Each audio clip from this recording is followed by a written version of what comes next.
దేవాల వాస్తవ్యులు గౌరవనీయులు శ్రీ పత్తి రమేష్ గారు మరియు శ్రీలత దంపతుల కుమార్తె అయిన చిరంజీవి యశస్విని పుట్టినరోజు సందర్భంగా ఈరోజు మన వృద్ధులాశ్రమంలో భోజనం ఏర్పాటు చేశారమ్మా.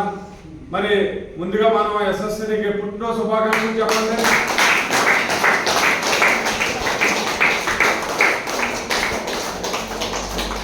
మరి పుట్టినరోజు వేడుకని వారి ఇళ్ళ మధ్య చేసుకుంటూ కూడా వృద్ధులకి ఒక పూట భోజనం పెట్టాలనే మంచి ఉద్దేశంతో మరి మన వృద్ధులాశ్రమంలో ఉన్నమ్మ భోజనం ఏర్పాటు చేశారు. మరి వారు వారి కుటుంబం ఎల్లప్పుడూ చల్లగా ఉండాలి. మరి యశస్సుని కూడా మరి జీవితంలో ఇటువంటి మరెన్నో పుట్టినరోజు వేడుకలు జరుపుకొని నిండు నూరేళ్ళు సకల అష్టైశ్వర్యాలతో మరి చక్కని విద్యాబుద్ధులు నేర్చుకుని మంచి ఉద్యోగం సంపాదించుకుని సుఖ సంతోషాలతో ఉండాలని వారు వారి కుటుంబం మన వృద్ధులాశ్రమం తరపున మనంతా కోరుకుంటాం అమ్మ. మరి ఈరోజు మనకి అన్నదాత అయిన యశస్విని అన్నదాత సుఖీభవన్ దీవించడమ్మా.